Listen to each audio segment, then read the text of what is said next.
A aula que você vai assistir agora é um episódio dos diversos que fazem parte da plataforma Reclass, a primeira plataforma de streaming educacional do setor público do Brasil. Quer saber mais? Acesse o link que está aqui na descrição desse vídeo ou escaneie o QR Code que está aí na tela.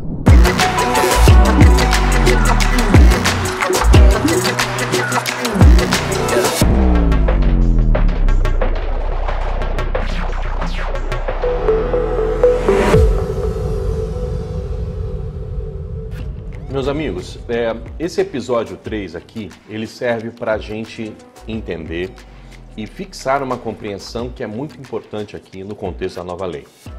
A implementação da denominada governança das contratações, ela é obrigatória. Não há espaço aqui, dentro da lei pelo menos, para que nós afastemos a sua implementação. Não há aqui nenhum aspecto discricionário ao gestor que conduz à implementação da Lei 14.133 ou a sua aplicação no dia a dia, certo? E aqui eu vou me recorrer ao texto legal para comprovar isso que eu estou falando para você, tá bom? Veja, nova Lei de Licitações e Contratos.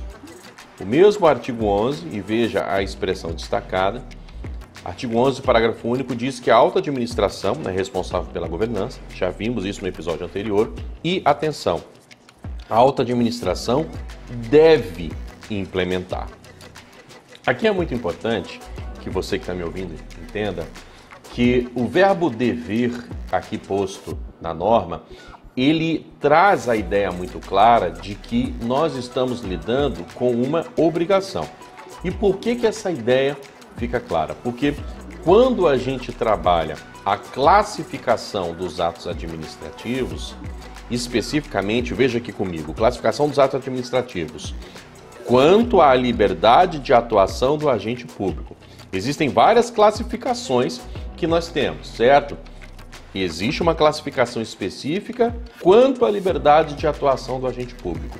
E no que toca a este elemento, os atos administrativos, eles podem ser vinculados, certo? E aqui, o ato administrativo vinculado é aquele que obriga o gestor, que vincula o gestor, que faz com que apenas um comportamento seja possível ao gestor na sua atuação junto à administração. E nós temos, por outro lado, o denominado ato administrativo discricionário, que é aquele ato administrativo no qual o gestor tem certo âmbito de liberdade para poder agir, certo?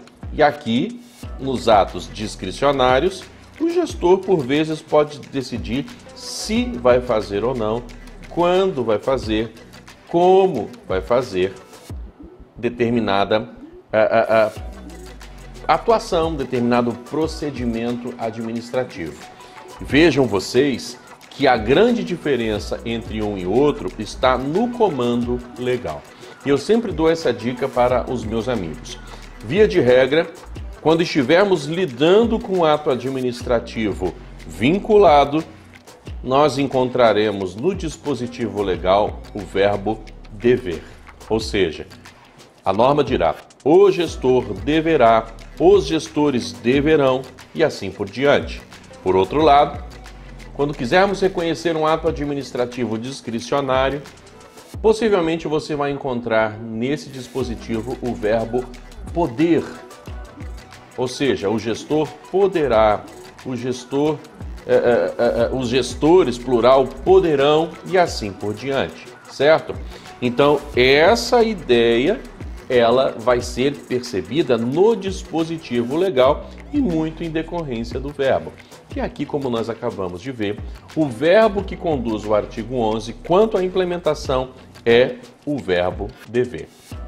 Para que fique muito claro e você compreenda este elemento de forma definitiva, eu trago aqui um pequeno excerto da doutrina da professora Andressa Assis, que explica para você e para mim de forma muito clara o que seria a ideia do ato administrativo vinculado, que é esse que nós encontramos na norma.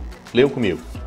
O ato administrativo vinculado é aquele que contém todos os seus elementos constitutivos vinculados à lei, não existindo dessa forma qualquer subjetivismo ou valoração do administrador, mas apenas a averiguação da conformidade do ato com a lei.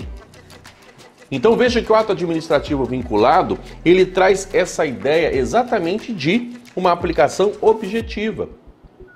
Todo subjetivismo, toda valoração pessoal do gestor, ela é afastada. Ele fica efetivamente ligado àquilo que a norma diz. Só um comportamento a ser seguido. Aliás, a professora Andressa continua dizendo, o ato administrativo vinculado, ele estabelece um único comportamento possível a ser tomado pelo administrador diante de casos concretos. Sua atuação fica ligada ao estabelecido pela lei para que seja válida a atividade administrativa. Essa expressão final aqui, ela é muito importante. Aliás, ela é um tanto quanto contundente, porque a validade da aplicação da Lei 14.133 depende da implementação da governança efetivamente. Amigos, abandonemos aquela ideia de que a Lei 14.133 é uma norma procedimental como era sua antecessora. Não é só isso. Com certeza você vai encontrar os procedimentos administrativos para a realização de uma contratação pública, sem dúvida. Mas a grande essência dessa norma e o próprio funcionamento desse procedimento depende dos processos e estruturas de governança que precisam ser implementados. Ok? Então, guarde aí no seu coração, na sua mente. A implementação da governança das contratações é obrigatória. E digo mais, urgente, para que ela possa gerar resultados para a sociedade. Te vejo no próximo episódio. Nós vamos falar a respeito dos processos e estruturas de governança exigidos pela nova Lei de Licitações e Contratos. A governança, ela se materializa em processos e estruturas, inclusive de gestão de riscos e controles internos, que o Poder Executivo Federal faz para si um desenho do que é a governança na prática. E note que cada ente federativo considera para si, efetivamente, o que seriam os instrumentos de governança.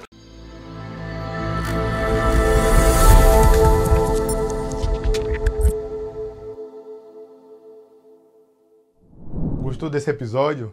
Esse e tantos outros está na plataforma Riclass. Quer saber mais? Vire assinante da plataforma Riclass.